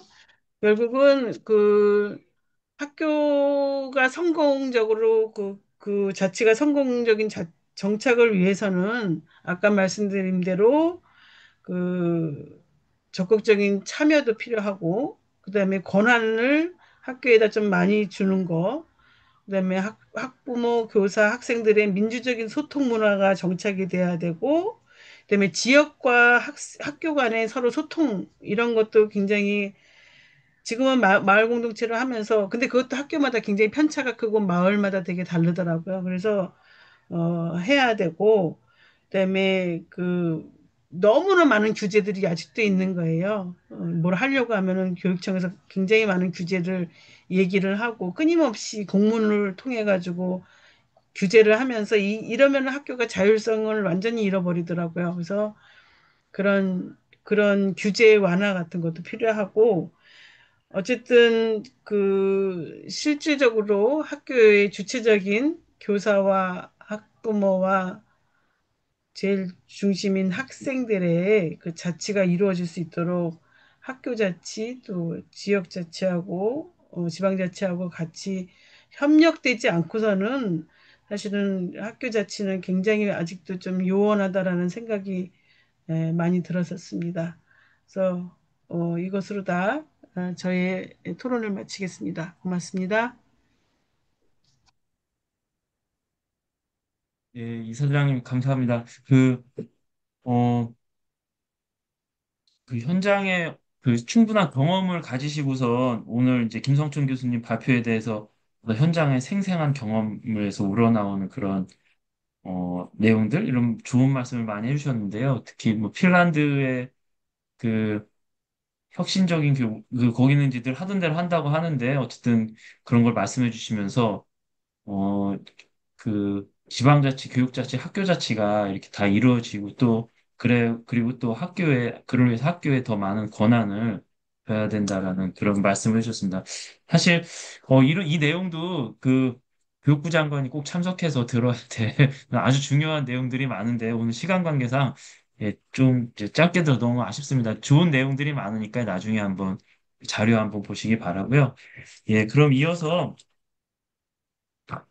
최경선 우리 공평 아카데미 운영위원님 또 소비자 쪽 또 이사장님도 경험가 계시니까 예, 그 10분간 좀 이렇게 좋은 토론 이렇게 부탁드리겠습니다. 네, 반갑습니다. 오늘 김성천 교수님 그 교육자치와 학교자치의 성과 쟁점 과제 발제문 잘 들었고요. 그러니까 저 같은 경우는 사실은 그 지난 5년 정도 올해까지 그 학원이 활동을 또 계속 했었어요, 지역에서. 그래서 사실은 그 교육에 대해서 학부모의 입장에서 가장 절절한 마음, 지금 이제 답답한 마음들을 이제 그 오늘 발제를 들으면서 좀 이렇게 앞으로 어떻게 해야 될까라는 그런 생각을 또 많이 했던 시간이기도 합니다. 그래서 직접 현장에 있는 저는 학부모의 마음으로 또 이제 그런 마음으로 이제 이 발제를 바라봤는데요. 그래서 사실 교육자치와 학교자치 같은 경우에 저는 이제 저희 아이들이 그 중고생이다 보니까 현행 입시제도의 장복에 붙여서 사실은 이 제도가 마련되었음에도 불구하고 많이 빛을 발휘하지 못하다고 생각을 하고 있습니다. 그래서 실제로 그 현행의 상태에서는 우리가 갖고 있는 이제 본래 그 교육 자체가 지금 이제 되어서 그래도 저도 이제 주민자치위원으로 작년에 이제 한 4, 5년 동안 또 활동을 했었는데 그 주민자치 또한 정권이 또 바뀌니까 막 휘청하면서 완전히 다른 형태로 바뀌게 되어지더라고요. 그러니까 어떠한 그 우리 현재 정부의 모습이 어떠냐에 따라서 많이 휘둘리는 거가 또 주민자치나 지역의 자치라면은 교육자치와 학교자치도 거기다 무관하지는 않겠지만 지금 이제 좀 제가 좀 많이 느꼈던 건 뭐냐면 교육자치와 학교자치를 해 나가는 데 있어서 현실의 장벽이라는 거가 좀 심하게 느꼈어요. 그래서 일단 현재 지금 고교 과정 같은 경우는 그 저희들이 그 제가 이제 80년대 학번인데 80년대 배웠던 수준에서는 도저히 따라갈 수 없는 그 고등학교 교과 과정 자체가 특히 과학 분야 같은 경우는 굉장히 난이도가 높아졌거든요. 그래서 저희 아이들을 만약에 이제 저는 이제 저희 아이들을 혁신학교 그 혁신 초등학교를 다녔었거든요. 그러면서 공부보다는 이제 정말로 학교 자치와 교육 자치를 통해서 전인적인 아이들을 키우고자 하는 그런 마음으로 일부러 그곳에 이사를 와서 아이들이 했었는데 결국은 지금 현재 그 학교 같은 경우도 이제 선생님들이 그 교육을 주체로 하시는 선생님들이 다 투표에 의해서 혁신학교를 폐지했다고 하시더라고요. 그리고 또 아이들 또한 그 초등학교 때부터 이렇게 그 학원이라든가 그 커리큘럼이 있지 않는 그 과정에서는 실제로 현재의 어떤 사교육 과정에 그 커리큘럼에 정상적으로 완벽한 습득이 되어지지 않는다라는 거.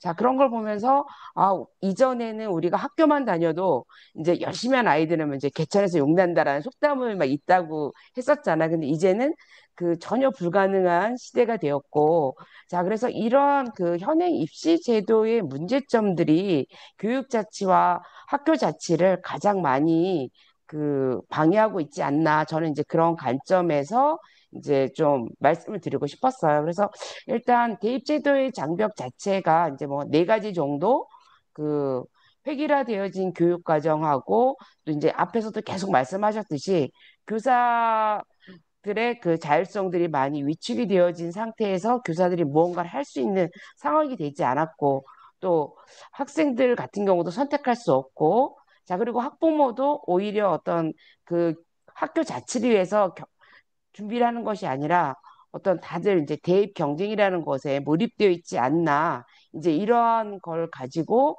이제 그래서 저는 상당히 학교 자치 그 교육 자치와 학교 자치가 얼만큼 우리한테 실효성이 있을까라는 이제 고민을 하면서 그렇지만은 지금 그 되어지고 있는 것은 없는 것보다 훨씬 낫다라는 입장으로 이제 두 번째 입장을 가지면서 이제 제가 지금 가장 느꼈던 건 뭐냐면은 학교 자치하고 이러한 그 교육에 있어서의 어떤 자체가 정말로 실현되기 위해서는 우리가 교육은 백년지 대계라고 얘기를 해서 그냥 올려주셔도 돼요. 이제 그냥 좀 빠르게 지나가려고 하고 있습니다.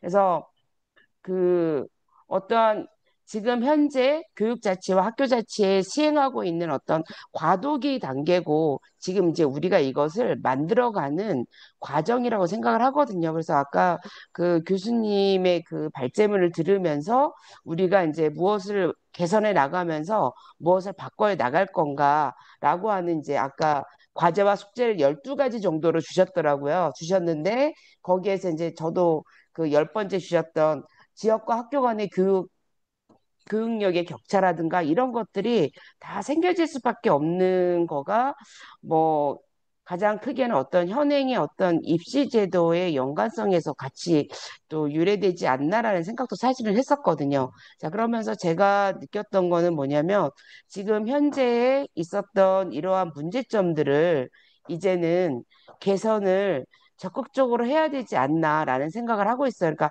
저희가 교육은 백년지 대계라고 말을 하면서 실제로는 그러니까 백년지가 아니라 그 백년지 대계를 하는 것이 아니라 그 수장이 바뀔 때마다 교육의 정책이 바뀌고 자 그렇게 되어지면서 어떤 일관성 없는 교육들이 되어지고 있는 것도 문제지 않는가. 그래서 일단 제도 자체의 어떤 우리나라에서의 근본적인 계획이 되어지고 그리고 아까 핀란드에서도 웰빙이 목표로 교육의 목표로 있었다라고 얘기를 하셨잖아요. 그래서 그랬을 때 저희도 우리 그 학생들이 그 교육의 최종 목표 자체가 그 어떤 학생들의 어떤 전적 성장과 행복 추구를 위해서 실제로 이러한 그 현행의 그 대입 제도의 근본적인 개혁을 좀 심도 있게 연구를 하고 그리고 그것을 갖다가 개혁하는 가운데 교육 자치와 학교 자치의 그 완성이 이루어지지 않을까라는 생각을 하면서 실제적으로 오늘 우리가 이제 이런 하는 그 과정 속에서 이것을 위해서 뭐 준비를 할 수 있는 현행의 교육 자치와 학교 자치의 한계를 해결하고자, 그러니까 학교 자치의 그 개선을 위한 어떤 뭐 준비 모임이라든가 이런 것들을 만들어서 직접적인 어떤 행동, 우리들의 이야기 이런 것들을 좀 해 나가면 어떨까라는 생각도 하고요.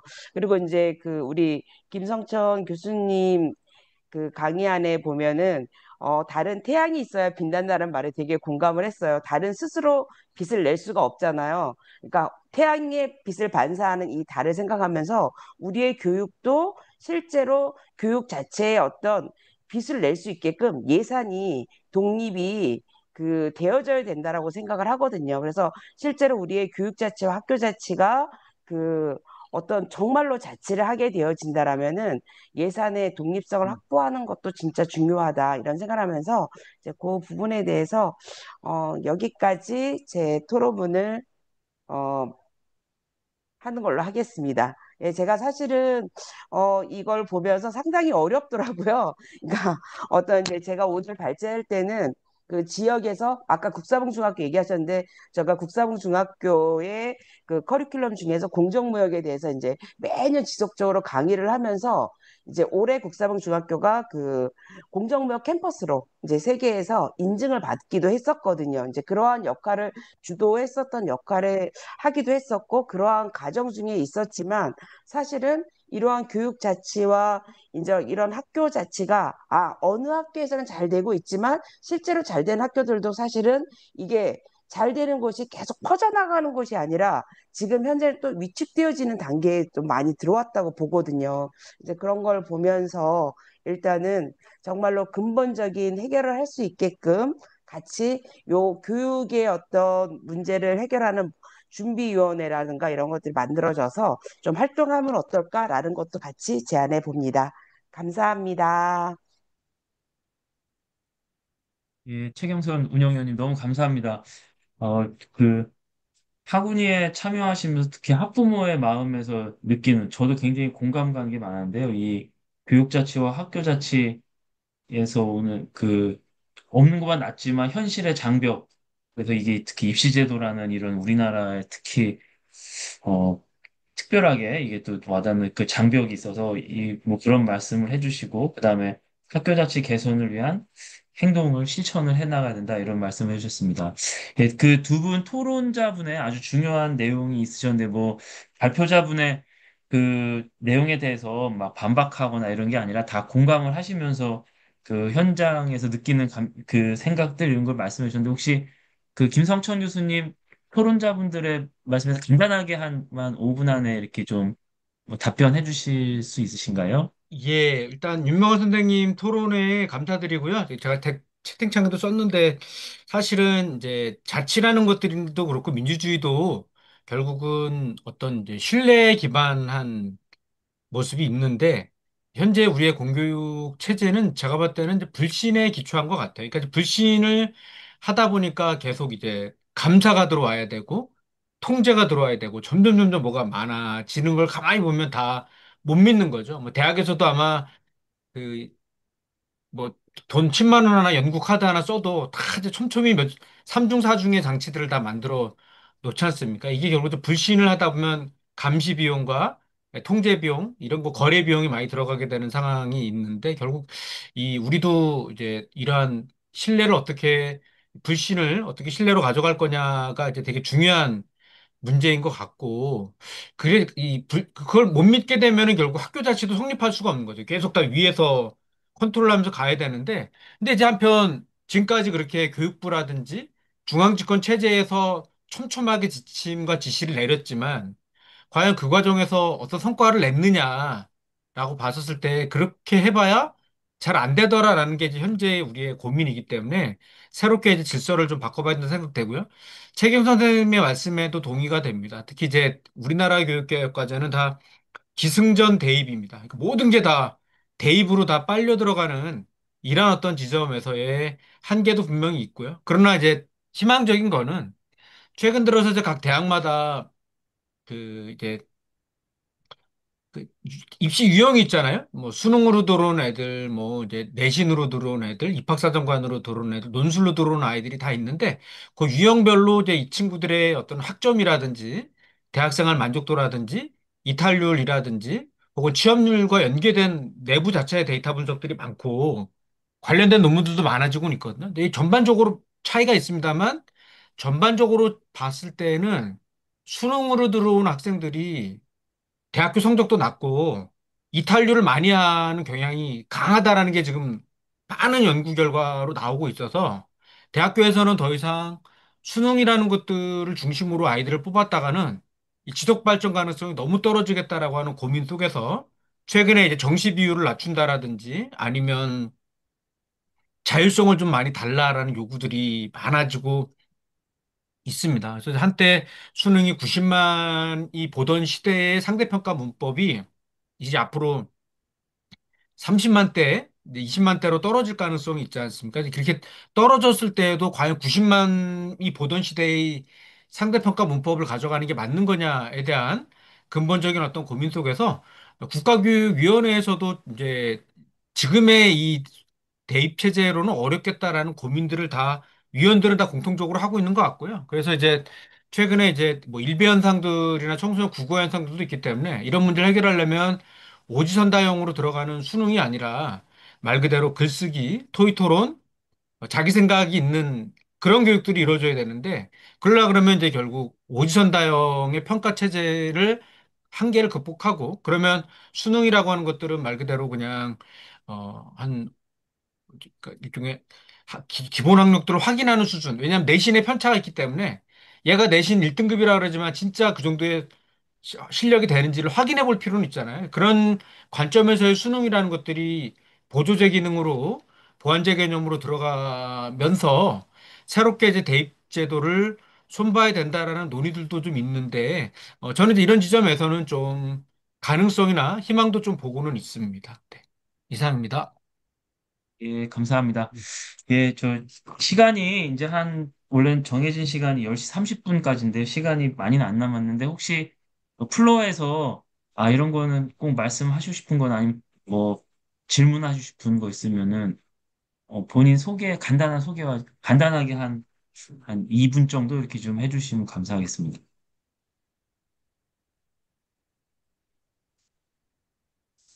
예, 또 이렇게, 바로 이렇게 해달라고 하면은, 아무도 뭘 말씀을 안 하시기 때문에 이 사회자가 할 수 없이 질문을 제가 생각해 왔는데요.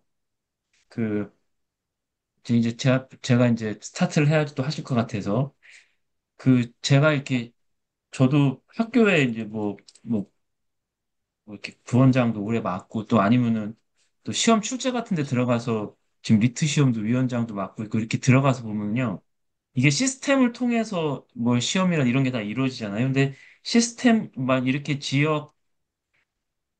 이게 뭐 이게 예, 현장 중심의 어떤 그 학교 자치 이런 걸 하려면 아까 말씀하셨듯이 시스템을 통해 할 수밖에 없는데 이게 항상 느끼는 거는 정말 맨파워가 정말 중요하더라고요.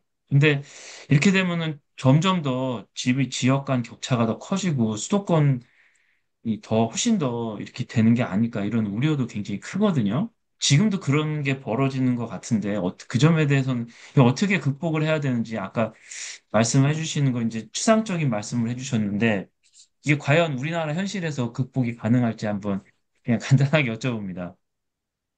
네, 그래서 저는 이제 아까 하나는 그래서 학교장의 역할이 되게 중요하다라고 좀 봅니다. 왜냐하면 이제 학교장이 이제 왜냐하면 이제 여러 주체들의 의견들을 잘 모으고 정리할 수 있는 리더십 같은 것들이 좀 필요하고 비전으로 한 곳에서 모아야 되는 거. 예를 들면 수업이라는 것들도 그냥 뭐 각자 도생하는 수업이 아니라 어떤 선생님은 문제풀이 수업하고 계시고 어떤 선생님 프로젝트 수업하고 이런 방식들이 아니라 우리 학교가 꿈꾸는 수업의 지향점이 뭐냐, 교육과정의 지향점이 뭐냐, 평가의 지향점이 뭐냐라는 것들이 어쨌든 합의가 되는 이런 개인주의의 문화를 돌파해 나가기 위한 그 구심점으로서의 리더십은 전 여전히 중요하다라고 좀 보고요. 두 번째로 이제 최근 들어서는 탑다운이냐 바텀업이냐 이 얘기도 있지만 중간 리더십이라는 것들에 되게 주목을 하고 있습니다. 그러니까 이제 예컨대 학교로 따지면 그 부장들이 되게 중요할 수 있고 교육청 조직 구조로 보면 교육지원청이라는 데가 또 되게 중요할 수가 있는 것이죠. 그렇게 이제 그 교육부가 모든 학교를 다 장악할 수 없기 때문에 그럼 이제 결국 교육청이라는 데가 중요해서 이러한 중간 리더십이라는 것들을 통해서 좀 더 밀착된 어떤 지원들을 해줄 필요가 좀 있지 않냐 이런 거고 마지막으로 이제 격차의 문제들을 저는 이제 해결한다라고 했을 때 이제 결국 뭐 투입의 어떤 보정 그리고 이제 과정의 보정이 있습니다만 향후에는 결과의 보정이라는 것들도 좀 필요하다. 그러니까 예를 들면 그 미국의 NCLB 정책 같은 경우가 이제 뭐 초창기 때는 막 학력이 떨어지는 학교에 대해서는 엄청나게 페널티를 줬거든요. 이런 식으로 가면 더 많은 것들이 꼬이게 되는데, 오히려 학력이 떨어지는 학교에 더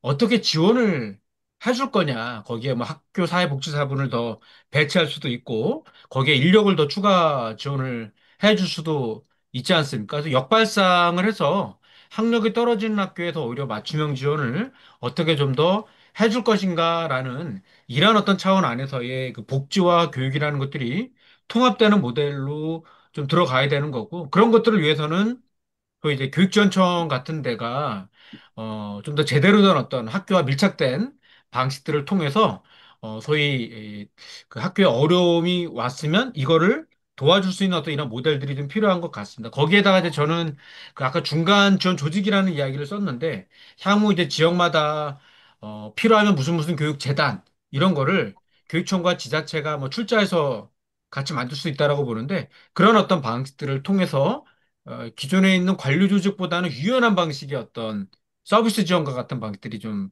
필요하지 않을까. 이제 우리 아이들 중에서 정말 체험학습이나 이런 것들이 어렵다라고 하면 바로 요청하면 보험회사에서 도움 긴급 출동 서비스 오는 것처럼 이런 어떤 서비스 지원 체제들도 향후는 좀 구축을 할 필요가 있다. 그래서 저는 학교 자치라고 해서 그냥 알아서 다 해결하라고 하는 게 아니라 그 어려운 학교들에 대해서는 좀 더 지원해주고 지향점을 끌고 나갈 수 있는 뭔가가 필요하다라고 좀 봅니다. 아, 네. 예, 감사합니다. 혹시 또 다른 분, 그, 말씀해 주실 분 계신가요? 예, 네, 인하대학교 김영순입니다. 네. 네.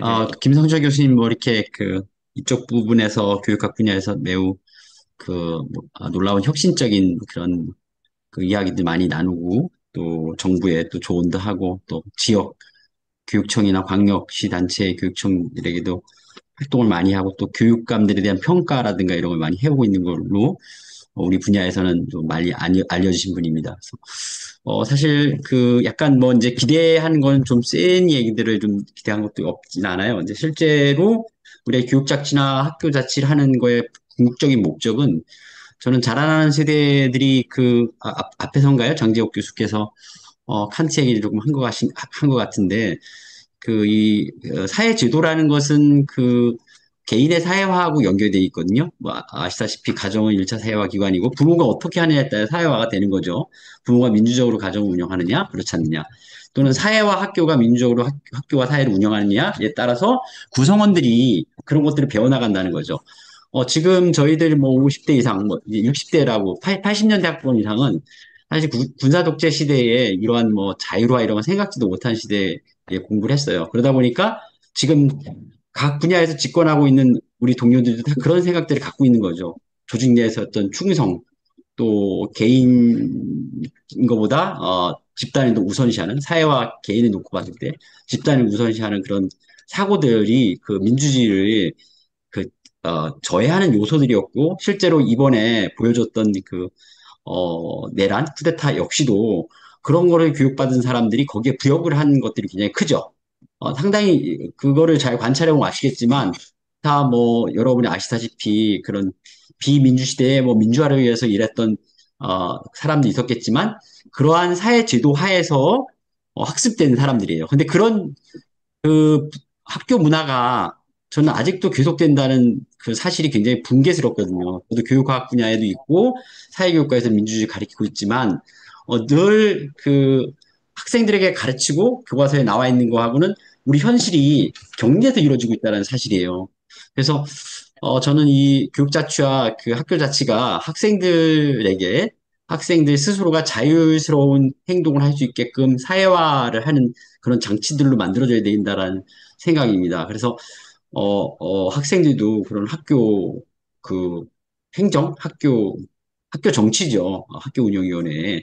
대학은 그렇잖아요. 대학의 학생회가 그 학교의 정책을 만들고 재정이라든가 이런 데 참여하고 또 관찰하고 또 감시하는 그런 기능들을 수행합니다. 물론 학생들에게도 어, 어떻게 할 거에 대한 우려는스러운 부분이 없진 않지만 사실 학생들에게도 지금 투표권이 주어지고 있는 입장이지 않습니까? 그래서 그런 부분들을 생각했을 때 이런 학교 자치라든가 교육 자치가 그 개인의 자율적인 부분을 터치할 수 있도록 해야 됩니다. 근데 아시다시피 뭐 어떤 그런 과도한 경쟁, 입시제도, 교육과정하고는 유리된 그런 내용들을 학교가 수행하다 보니까 대학을 잘 간, 또 대학을 좋은 곳으로 보낸 이런 것만 평가받기 때문에 이런 그런 과도한 경쟁들이 없애야만 지금 우리가 이야기하고자 하는 소기의 목적들이 달성되지 않을까라는 생각이 듭니다. 뭐 제가 두서없이 말씀을 드렸는데 오늘 뭐 그 발표해 주신 김성정 교수님 감사드리고요.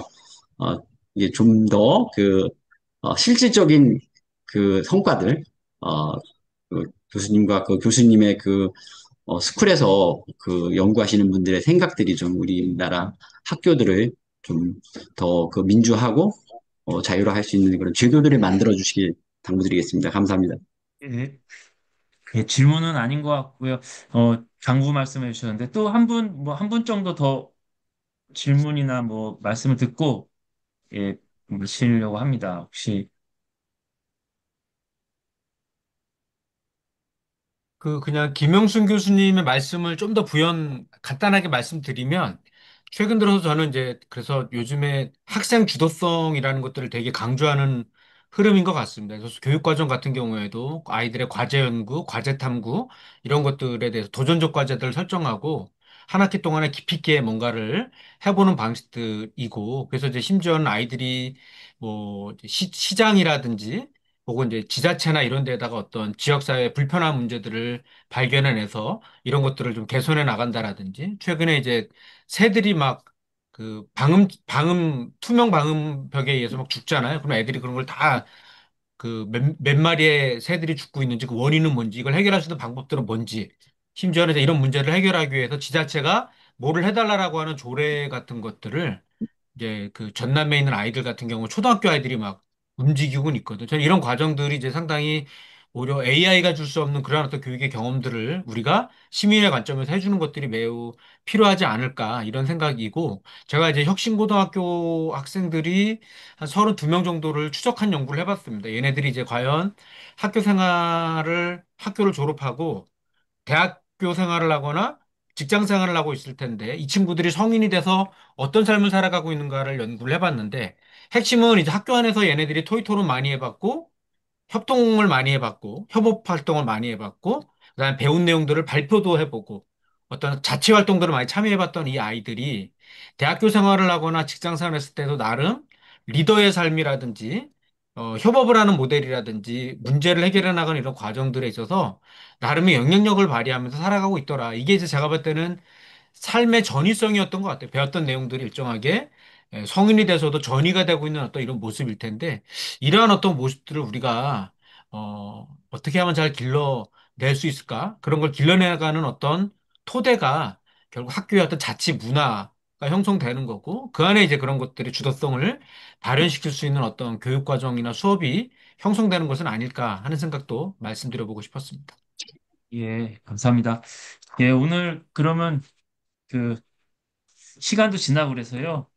예, 이것으로 마치려고 합니다. 오늘 정말 우리나라 꼭 가야 될 길인데요. 여기에 대해서 좋은 제언을 해주시고 중요한 점 말씀해 주신 김성천 교수님, 그리고 또 이 좋은 발표에 대해서 또 현장에서의 경험으로 또 진지하게 토론해 주신 윤명화 서울학생인권위원장님, 그리고 또 학부모로서의 어떤 경험, 이런 걸로 아주 좋은 말씀해 주시는 또 최경선, 우리 공평 아카데미 운영위원님, 그리고 오늘 또 플러에서 좋은 질문 말씀해 주신 김용수 소장님, 모두 또 참석해 주신 모든 청중분들께 감사 말씀드립니다.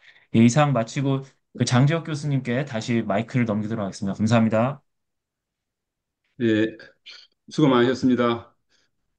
예, 오늘 아주 중요한 주제를 다뤘는데요. 어, 마지막 소감 하나, 또 부탁 말씀 하나 드린다면 우리 저 김선중 교수님 국가교육위원회 위원으로서 맨 처음에 언급하신 학교 시설 개방과 관련된 부분. 그게 이제 사실은 저는 지역 사회에 학교가 개방되어야 한다고 생각을 하거든요. 제가 국사본 중학교를 잠깐 들었습니다마는 지역 사회에서의 소통 창구로서 기능을 학교가 담당해야 된다라는 생각을 갖고 있는데 그때 항상 문제되는 것이 이제 그 안전에 대한 책임을 누가 질 것이냐 하는 것 같아요. 이제 서양의 학교들은 그런 안전을 고려해서 이제 출구와 입구 이것들이 좀 다르게 설계되어 있는 것 같고요. 우리도 이제 앞으로는 그것도 좀 필요하지 않겠나 하는 생각이 들긴 하는데 현재의 상태에서도 저는 충분히 가능하다고 생각하는 것은 그 좋은 보험 제도가 있잖아요. 이제 교육청이 그 학교에 그 보험을 지원을 하고 뭐 학교장이 이제 책임을 지는 것이 아니고 보험에 의해서 그런 이제 위험을 담보할 수 있는 그런 시스템을 갖추게 되면 그런 안전사고의 위험 같은 것에서 좀 많이 벗어날 수 있지 않겠나 이런 생각이 들어서 적극적으로 개방하는 쪽으로 이제 이 정책을 좀 전개해야 되지 않을까 이런 생각을 하고 있습니다. 예, 부탁도 한번 드려보고요. 그 예, 저희가 이렇게 토론한 내용은 뭐 최대한 어, 이제 이뭐 국정기획위원회나 이런 데도 이제 전달이 될 수 있도록 저희 노력을 좀 하겠습니다.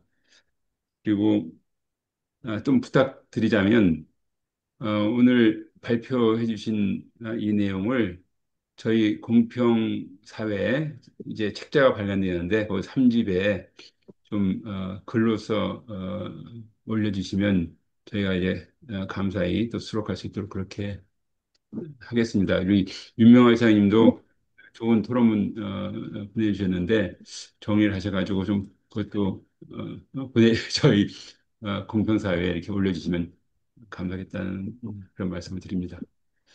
예, 오늘 늦은 시간까지 여러분들 함께 해주셔서 감사합니다. 저희의 이런 토론 문화는 앞으로도 계속 이 공평 아카데미를 중심으로 또 이어갈 수 있도록 그렇게 하겠습니다. 네, 여러분 감사합니다.